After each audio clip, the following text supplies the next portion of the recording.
Chapter 21. The Workers in Institutions. Procuring the very best talent.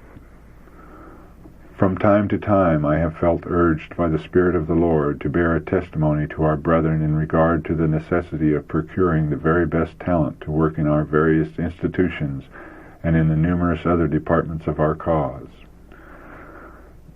Those who are thus connected with the work must be trained men whom God can teach and whom he can honor as he did Daniel, with wisdom and understanding. They must be thinking men who bear God's impress, and who are steadily progressing in holiness, in moral dignity, and in the excellence with which they labor. If they are growing men, if they possess reasoning minds and sanctified intelligence, if they listen to the voice of God and seek to catch every ray of light from heaven, they will, like the sun, pursue an undeviating course, and they will grow in wisdom and in favor with God. Those who are placed in leading positions in connection with our institutions should be men who have sufficient breadth of mind to respect those of cultivated intellect, and who will recompense them proportionately to the responsibilities they bear. True, those who engage in the work of the Lord should not do so merely for the wages they receive, but to honor God, advance his cause, and to obtain imperishable riches. At the same time, we should not expect that those who are capable of taking hold of a work that requires thought and painstaking effort, and of doing it with exactitude and thoroughness, should receive no greater compensation than the less skillful workmen. A true estimate must be placed upon talent. Those who cannot appreciate true work and mental ability should not occupy the position of managers in our institutions, for their influence will tend to bind about the work, to erect barriers to its progress, and to bring it down to a low level. If our institutions are as prosperous as God designs they shall be, there must be more thoughtfulness and earnest prayer mingled with unflagging zeal and skillful labor. To connect this class of laborers with the work may require a greater outlay of means, but while it is essential that economy be exercised in everything possible, it will be found that the efforts of some narrow minds to save means by employing those who will work cheap and whose labor corresponds in character with the cheapness of their wages will result in the end in their loss. The progress of the work will be retarded and the cause belittled. Letter 63, 1886. Wages for institutional workers. The publishing work has been founded in sacrifice. It has been maintained by the special providence of God. We started it in great poverty. We had scarcely enough to eat and wear. When potatoes were scarce and we had to pay a high price for them, we supplied their place with turnips. $6 per week was all we received for the first years of our labor. We had a large family, but we brought our expenses within our means. We could not purchase all that we desired. We had to bind about our wants, but we were determined that the world should have the light of present truth, and spirit, soul, and body were interwoven with the work. We worked early and late, without rest, without the stimulus of wages, and God was with us. As prosperity attended the publishing work, the wages were increased, as they should be. A wage scale, but with equity.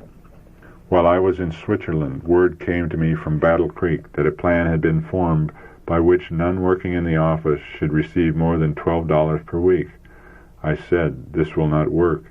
It will be a necessity for some to receive higher wages than this. But double this amount should not be rewarded to any man connected with the office. For if a few take from the treasury so largely, justice cannot be shown to all. Large wages afforded to a few is the world's plan, while others in every way as deserving receive far less. This is not justice. The Lord will have faithful men who love and fear him connected with every school, every printing office, health institution, and publishing house. Their wages should not be fashioned after the worldling standard.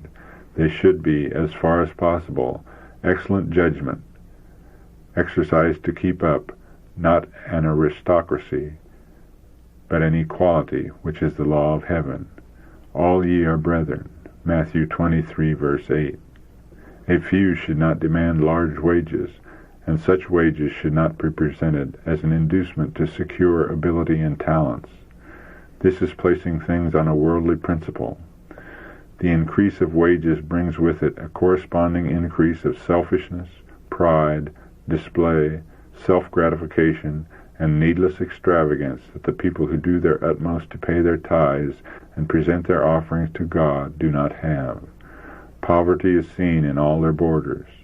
The Lord loves the one just as much as the other, with the exception that the self-sacrificing, humble, contrite souls who love God and strive to serve Him are ever kept nearer to the great heart of infinite love than the man who feels at liberty to have all the good things of this life. Not to copy the world's standard. I have had many testimonies in regard to the point that we are not to copy the world's standard. We are not to indulge our inclination to grasp all we can possibly obtain, to spend our means in dress and luxuries of life as do the worldlings. It makes us not one jot happier to live to please ourselves. The unnecessary outlay of means is robbing the treasury of God, and someone has to supply the deficiency. The facilities for building up the kingdom of God in this world are greatly limited because men rob God in tithes and offerings. Let not the idea prevail for a moment that a man's power to command high wages is a measure of his value in the sight of God as a worker. In the eyes of the world, a man's value is estimated by how much is he worth in property. But heaven's books register his worth in proportion to the good he has accomplished with the means he has had entrusted to him.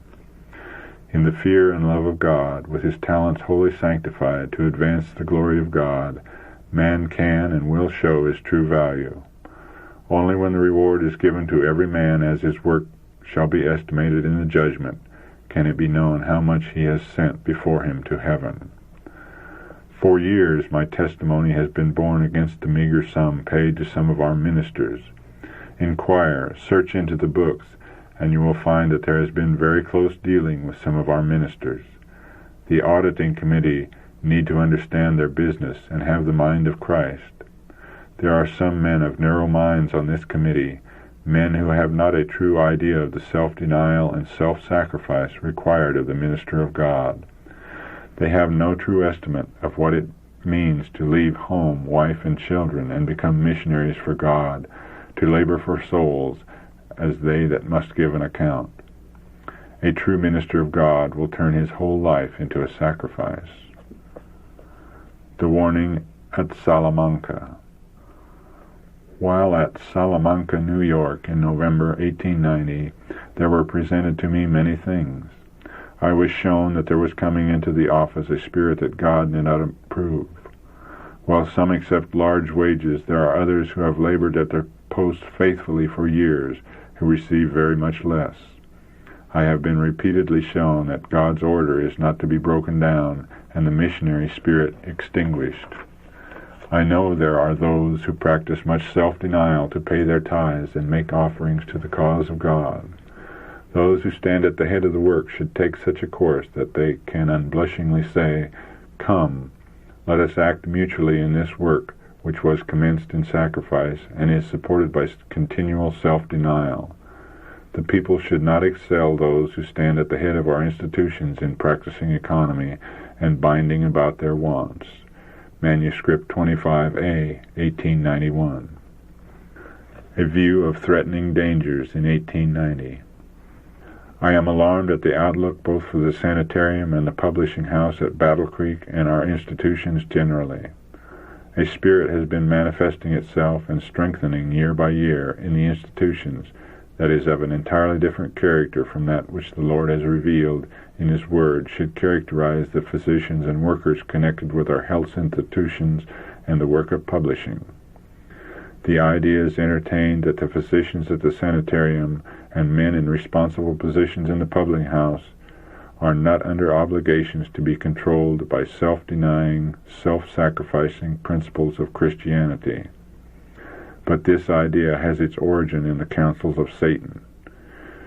When physicians make manifest the fact that they think more of the wages they are to receive than of the work of the institution, they show that they are not men to be depended upon as unselfish, God-fearing servants of Christ, faithful in doing the work of the Master.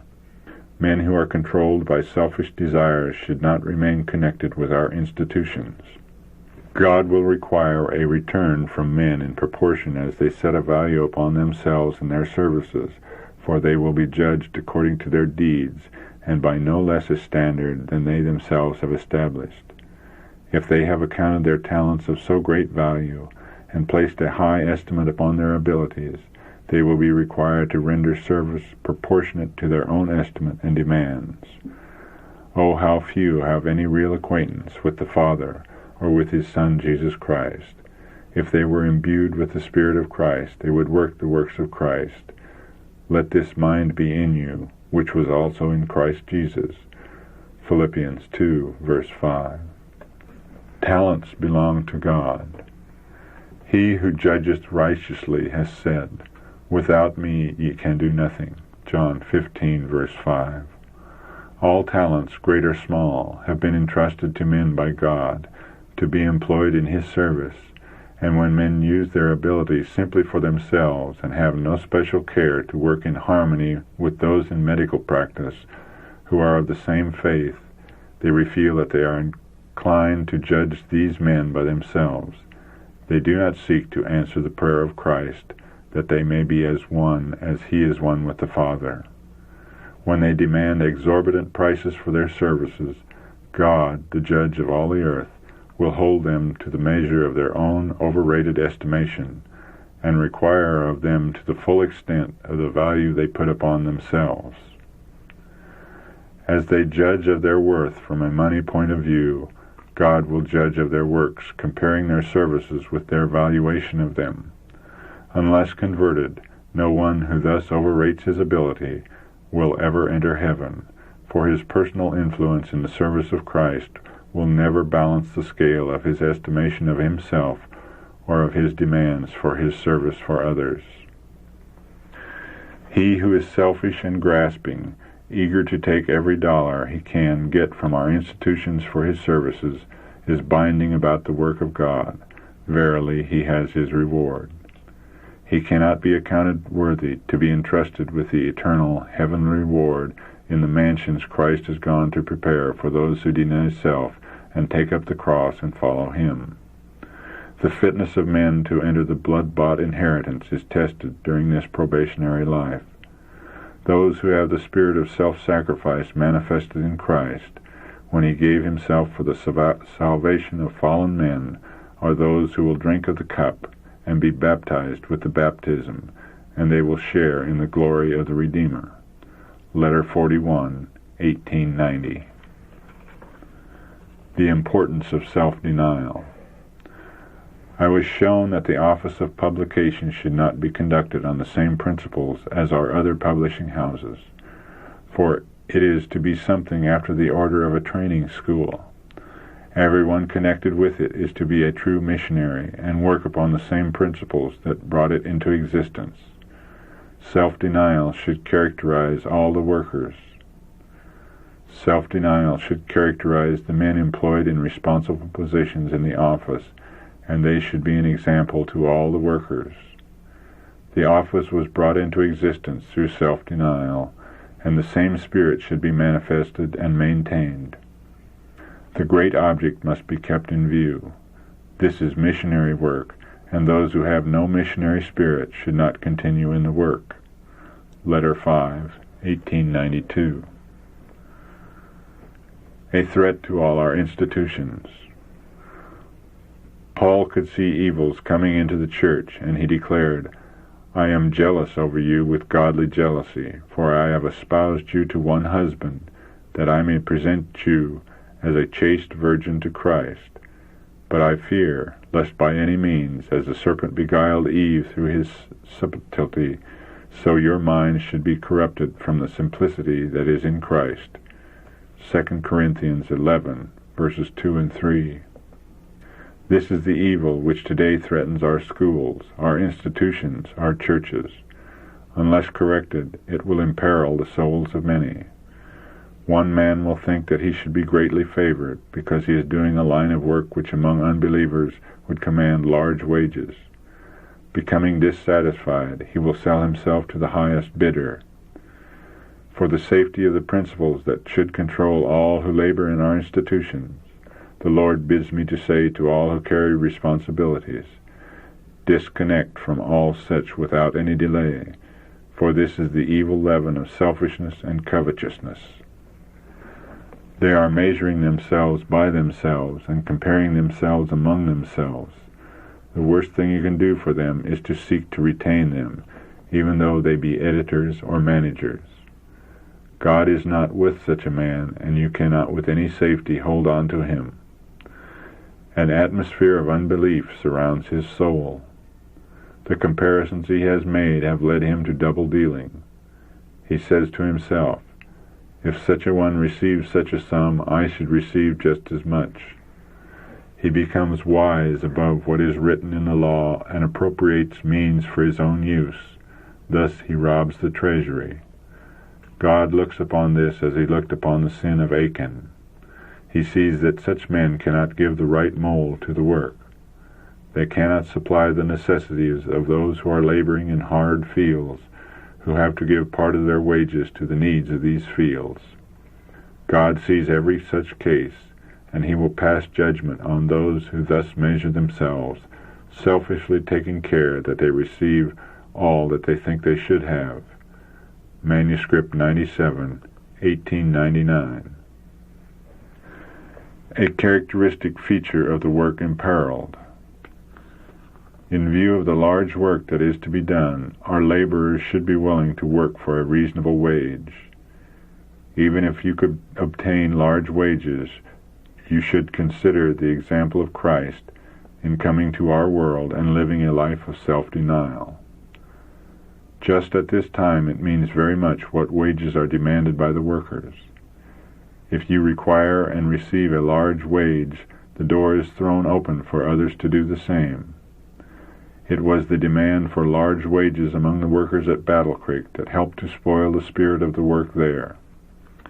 2 men led out in this movement, and they were joined by 3 or 4 others, and the result was a union in a course of action which, if followed by the majority, would have destroyed one of the characteristic features of the work of this message. The cause of present truth was founded in self-denial and self-sacrifice. This selfish, grasping spirit is entirely opposed to its principles. It is like the deadly leprosy, which in time will disease the whole body. I am afraid of it. We need to take heed lest we outgrow the simple, self-sacrificing spirit that marked our work in its early years. You will not find it difficult to exert a wide influence in the sanitarium. If you will act an unselfish part, not requiring the wages which you will naturally suppose you must draw, the Lord will sustain you in your work. If, on the other hand, you ask for a high wage, another and still another will think that they have a right to demand just as high a wage as you, and by this means the money will be used that should be expended in building up the work of the cause of present truth in other places. In making important decisions, we should study every side of the question. We are ever to remember that we are given a place in the work to act as responsible agencies. Some would follow a worldly fashion in the drawing of their salaries, but the Lord does not view matters as these men view them. He views our duties and responsibilities in the light of Christ's self-denying example. The gospel must be so presented to the world that precept and example will harmonize. Our sanitariums are not to be conducted after the customs of the world. It is not to be considered necessary that even the medical superintendent shall draw a large salary. We are the servants of God. Letter 370, 1907. Physicians and ministers called to self-denial. I feel impressed to write to you this morning and ask that you be sure to treat all men with equity. I have been instructed that there is danger of your taking a course with some physicians that will be an injury to them. We are to do all in our power to encourage ministerial talent, and also that of physicians, by giving them every consistent advantage, but there is a limit beyond which we should not go. When we were trying to find a physician to act as medical superintendent of the Loma Linda Sanitarium, one experienced physician consented to come upon certain conditions. He stated a certain amount for his services, and said that he would not come for less. Some thought that because it seemed so difficult to find anyone, we might invite this physician on his terms. But I said to Brother J. A. Burden, it would not be right to employ this doctor and pay him so much when others who are working just as faithfully receive less. This is not justice, and the Lord has instructed me that he would not approve of such discrimination. The Lord calls for self-denial in his service, and this obligation is binding upon physicians as well as upon ministers. We have before us an aggressive work which requires means, and we must call into service young men to labor as ministers and physicians, not for the highest wages, but because of the great needs of God's cause. The Lord is not pleased with this spirit of grasping for the highest wages. We need physicians and ministers whose hearts are consecrated to God, and who receive their marching orders from the greatest medical missionary that has ever trod this earth. Let them behold his life of self-denial, and then gladly sacrifice, in order that more workers may engage in sowing the gospel seed. If all will work in this spirit, less wages will be required. Some have failed on this point. God has blessed them with ability to do acceptable service, but they have failed to learn lessons of economy, of self-denial, and of walking humbly with God. Their demands for high wages were granted, and they became extravagant in the use of means. They lost the influence for good they should have had, and the prospering hand of God was not with them. Beware of placing too great confidence in those who demand high wages before they will engage in the Lord's work. I write you this as a caution. Letter 330, 1906. Counsel to a physician regarding a fixed salary. The plan that you are to receive above your wages any money that you may make in certain lines of work is opening a door of temptation which will lead to evil results. This is not discerned by you or by those who drew up those articles of agreement, but it will be the means of great injury to you and will bring reproach upon the cause of God. There is in this plan an erroneous principle which must be considered. Nothing is to be left at loose ends. Everything is to be bound off. You are to receive a definite sum as wages for your work and live within that sum. Something of this character has been carried on in the negotiations with Dr. Yu. It is a fraudulent transaction. God sees its tendency and its result. This method of remuneration is not to be carried out in the sanitariums that are to be established. This institution must pay you a suitable sum for your services, and all who are connected with the institution must receive remuneration in proportion to their services. Letter 99, 1900. A percentage proposition counseled against. In regard to the proposition made by Brother V, and this proposition was a $25 a week salary, 30% on the operations, with a 5-year contract and a 1 month a year off for study and improvement at his own expense. I look at the matter as you do. We cannot afford to start out on the high wage plan. This was the misfortune of the people in Battle Creek, and I have something to say on this point. We have before us a large field of missionary work. We are to be sure to heed the requirements of Christ, who made himself a donation to our world. Nothing that we can possibly do should be left undone. There is to be neatness and order, and everything possible is to be done to show thoroughness in every line. But when it comes to paying $25 a week and giving a large percentage on the surgical work done, light was given me in Australia that this could never be, because our record is at stake. The matter was presented to me that many sanitariums would have to be established in Southern California, for there would be a great inflowing of people there. Many would seek that climate. We must stand in the counsel of God, every one of us prepared to follow the example of Jesus Christ. We cannot consent to pay extravagant wages. God requires of his under-physicians a compliance with the invitation, "Take my yoke upon you, and learn of me, for I am meek and lowly in heart, and ye shall find rest unto your souls, for my yoke is easy and my burden is light." Matthew 11, verses 29 and 30. Letter 309, 1905. Do not exact a high salary. I would be very pleased to see and converse with you. I have an intense desire that you shall copy the pattern given in the Word of God. Dr. W., I entreat of you that you do not exact a high salary. If you do this, others will follow your example, and if this is allowed, we shall soon find that the sanitarium income will all be absorbed for the payment of salaries, and that there will be none to carry on the missionary work to be done in foreign countries. I write you this because I understand that whereof I am speaking. The Lord is testing his people. My husband and I have passed over this ground, and because we did not ask a high wage, but were willing to work in self-denial and self-sacrifice, the Lord blessed us with his rich grace. If you will pursue a course of self-denial, you will be an example to others that will be a blessing to the work. In your work, the most effective sermon you preached was when you lived the principles of the truth in your own family and revealed your earnest devotion to the work. I know what I am talking about when I say this.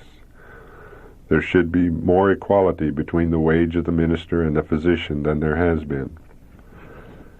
Our ministers are expected to set an example of liberality to the church members, and their salary should be such that they can make many donations. Letter 372, 1907. Extravagance and influence. Among our ministers, physicians, teachers, and canvassers, there is need of an entire surrender of the mind, the heart, and the soul to God. Neither dress, expensive homes, nor stylish living gives character to the work, but a meek and quiet spirit is in the sight of God of great value. Religion does not make a man coarse and rough.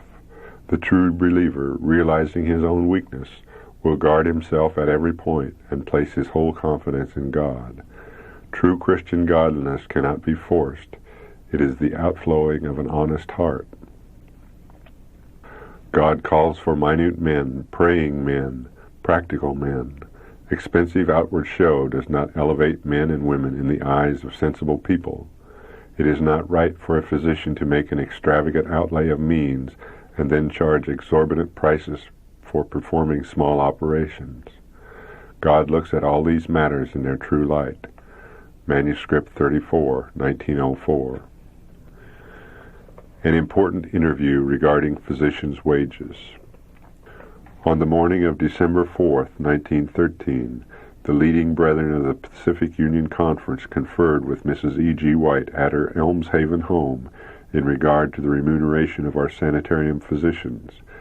A stenographic report of the interview was made, and the ribbon copy bears a handwritten note of endorsement by Mrs. White in these words: "This is correctly presented, and I repeat this for the benefit of others.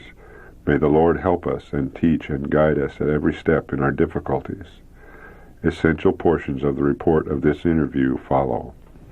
Present: Ellen G. White, Elders F. M. Berg, G. W. Reeser, W. M. Adams, J. H. Behrens, C. L. Taggart, A. G. Christensen, W. C. White, also C. C. Chrysler. After introductions and greetings, Elder W. C. White said in part, "All day yesterday we were considering the interests of our various schools in the Pacific Union Conference. In these schools located at Angwin, Lodi, Fernando, Armoana, and Loma Linda, there are between 600 and 700 students in training. We were encouraged as we took counsel together regarding these schools. Today we must enter into consideration of sanitarium problems, particularly the question of the wages we should pay to physicians and surgeons. We have in our sanitarium a God-fearing physician who has won the confidence of all his associates. a man whom God has blessed greatly in his ministry to the sick. He wants to remain, and everybody wants him to remain, and he feels that it would be right for him to remain if his brethren could grant him a wage about twice as large as that paid to our average workers. He loves to give freely, and he wishes to have funds with which to live and to use for this purpose. We are much perplexed, and we would be glad to know if you have any light on this matter. Sister White, if he is granted considerably more than other physicians, they will come to believe they are not treated right unless they have more also. We must move cautiously and understandingly, and not allow wages to creep so high that many will be tempted. There may have to be a coming down rather than a going up in physicians' wages, because there is a great work to be done. Unless you have some clear light from the Lord, it is not advisable to pay one man considerably more than another doing a similar work. For if you do, the others will think it perfectly proper to expect similar high wages. We must look at all things on all sides, and it is of no use for us to think that we can offer a successful worker a high wage simply because he may demand it. We must, rather, consider what we can afford to do at the present time, when the fields are opening upon which we shall henceforth have to expend much more means than we have spent hitherto.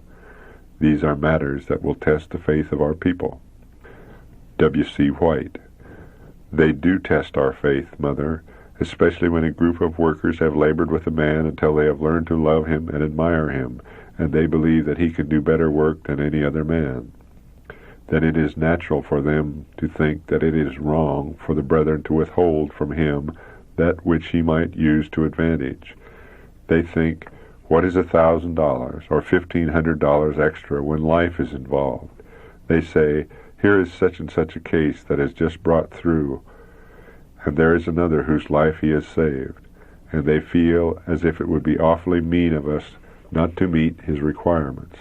They say, there is no one who has to work and suffer as does a surgeon. Think of the hours of arduous labor, of anxiety, of mental anguish he has to endure when a precious life is hanging by a slender thread. But on the other hand, in considering this matter, we must remember the other institutions are influenced by our action. We see a poor struggling sanitarium situated in a beautiful place, in a position to do a large business, and with every prospect of making money, if only they can have a brilliant physician, and they can get a good physician if they are encouraged to pay only $300 or $500 more than the wage scale recommended.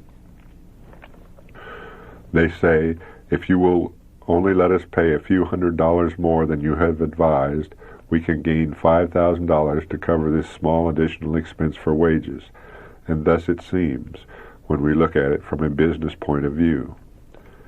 Sister White. You see, there is a selfishness that underlies that the Lord is not pleased with. We must work harmoniously. It is through harmonious action that our work is to be carried forward, and some will have a very hard time. Some will have an easier time, but all these things will have to be taken just as they come, and the workers must remember that Jesus gave in coming to our world. I think of it over and over and over again, and it seems to me that we can do an excellent work if we set a right example.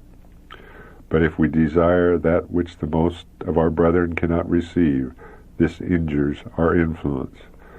One brother says, such and such a brother has a certain wage, and I must have a wage to correspond, and so the wages will climb and keep climbing higher and still higher. The fact is that the wages of some may have to be lower and still lower in order that we may meet the extensive requirements of the work that is before us in warning the world. In years past, when this subject of wages has been under consideration, I have told my brethren that the Lord knows all about the spirit that prompts us to action, and that he can turn matters in our favor at times when we do not expect it. As we set a right example, the blessings of the Lord will rest upon us. I have seen the Lord work in many ways and in many places to help the very ones that view these matters in the right light and set a self-sacrificing example. And brethren, as you labor earnestly, prayerfully, humbly in the Spirit of Christ, God will open doors before you. the people will see your self-denial. At times when my brethren have come to me seeking advice as to whether they should demand a higher wage, I have told them that they might gain a little means by asking for higher wages, but that the blessing of God will accompany those who follow a different course. God sees the self-denial. The Lord God of Israel sees every motive, and when you come into a hard place, the angels of God are there to help you and to give you victory after victory. I have been very clear in counseling my brethren not to demand large wages, for this is not the impelling motive that leads us to spend our energies in the work of soul saving. We are not to let the wage question stand in the way of our responding to the call of duty wherever our service may be required. The Lord can bring matters around so that a blessing will attach to our labors far exceeding any compensation we may or may not receive, and He will give to His servants words to speak that are of the highest consequence to perishing souls. The people are hungering and thirsting for help from heaven. I have tried to put in practice these principles of self-sacrifice, and I know whereof I speak when I say that the blessing of God will rest upon you when you make the call of duty first. I am glad for this privilege of testifying before you this morning that the Lord has turned matters over and over again in such a way as to give us more than we could possibly ask for. The Lord will prove His servants, and if they prove true to Him and leave their cases with Him, He will help them in every time of need. We are not laborers together for God for the wages we may receive in His service. True, brethren, you must have wages with which to support your families. But if you should begin to stipulate as to just how much you shall receive, you may prove a stumbling block to someone else who does not have the disposition, perhaps, that you have to be liberal, and the result will be confusion. Others will think that all are not dealt with on an equality. You will soon find that the cause of God will become cramped, and this result you do not desire to see. You wish to see the cause of God placed on vantage ground. By your example, as well as by your words, the people are to have a living assurance that the truth received into the heart begets the spirit of self-denial. And as you go forward in this spirit, there are many that will follow. The Lord desires His children to act in that self-denying, self-sacrificing way that will bring us to the satisfaction of having performed our duty well because it was duty. The only begotten Son of God gave Himself to an ignominious death on the cross, and should we complain at the sacrifices we are called upon to make? During my wakeful hours through the night season, I have been pleading with the Lord to guard our brethren against the tendency to promise to go here or there on the stipulation that they are to have a little higher wage. If they go in a spirit of self-sacrifice, trusting in Him, the Lord will grant sustaining power to mind and character, and success will be the result. In the future, our work is to be carried forward in self-denial and self-sacrifice, even beyond that which we have seen in past years. God desires us to commit our souls to Him, that He may work through us in manifold ways. I feel intensely over these matters. Brethren, let us walk in meekness and lowliness of mind, and put before our associates an example of self-sacrifice. If we do our part in faith, God will open ways before us now undreamed of. If someone proposes something that is not in accordance with self-sacrificing principles on which our work is based, let us remember that one stroke of God's hand can sweep away all seeming benefit because it was not to His name's glory.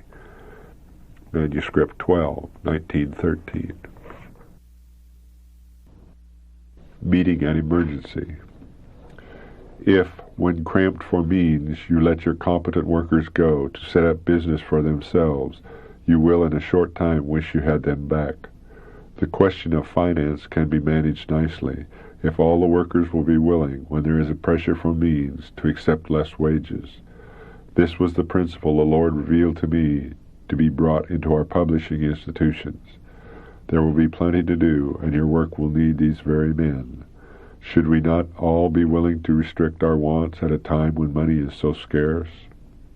My husband and I worked on this principle. We said, the publishing house is the Lord's institution, and we will economize, reducing our expenses as far as possible. The Lord requires self-sacrifice of all his servants to advance his work and make it a success. Let every worker now do his best to sustain and guard our publishing institutions. Do you not think that the Lord will be pleased to see this spirit control in all our institutions?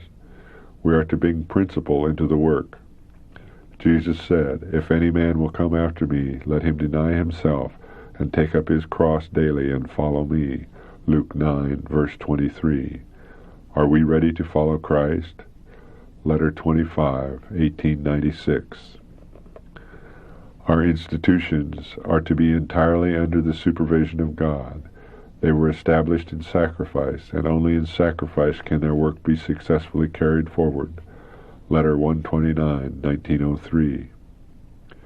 Human wisdom will lead away from self-denial, from consecration, and will devise many things that tend to make of no effect God's messages. The Review and Herald, December 13, 1892.